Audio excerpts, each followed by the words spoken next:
So our Lord, who knows all things, knows that following him is not easy, because the world that we live in is hostile to the truth. But he's not inviting us to drink tea, right? This is not the invitation of Christianity to have an aada, like a sitting where we just have biscuits and tea with milk. He's inviting us to fight in his army.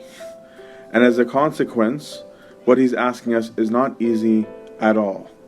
And that's why he's saying you need to calculate the cost. So what is the cost that he outlines in his teachings in this gospel? First, as he's saying, I come first. And he says it boldly, he says unhesitatingly, he doesn't say it with reservation. He's saying, me first, which many of us might think is egocentric. He says, anyone who comes to me and does not disregard his own father, mother, wife, children, brothers, sisters, yes, and his own life also, cannot be my disciple. It's a very difficult saying, right? Many of us will look at that and be like, what does he mean? I'm not supposed to love my family, I'm not supposed to love them.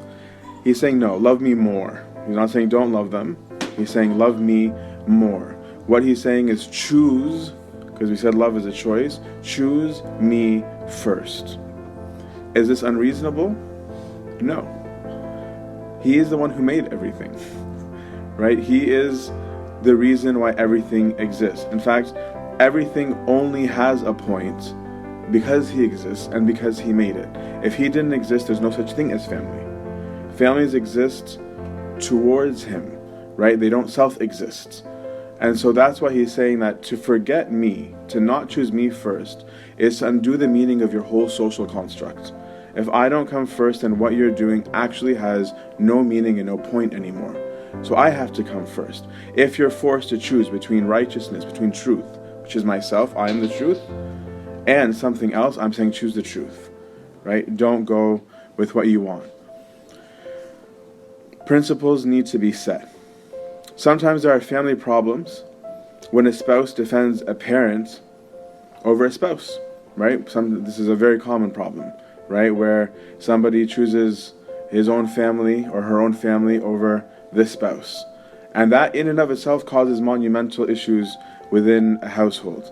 Sometimes the spouse will show more loyalty and love and concern for his or her brothers and sisters over his spouse or over her spouse and over her kids. The result is that the rest of the family feels alienated, right? So I'm saying is that even within our own construct of family, we already have this sense of what you choose can change the context of where you are. If a family is in financial stress, can one member take all the money and just go on vacation? That would be the person choosing himself over the family. And so that's why God is saying, choose me first. If it comes down to having to make a choice, the bias needs to go towards me. Think of a real war, because we're being called into war. And imagine if all the soldiers fighting decided that when push comes to shove, when things get very stressful, that their family comes first. It would mean that the principle they went to war for is not worth enough to die for, which means the war is useless, right? If everybody, the minute they're on the battlefield, says, I can't fight because I'd rather my family, which might be understandable, right? Then the war is done, right? Then whoever is attacking something is going to win because we just said we can't handle it. I'd rather be at home with my family. So he's not saying, again, don't love your family. He's saying, love the truth more. And if you love the truth more, you'll have a good family.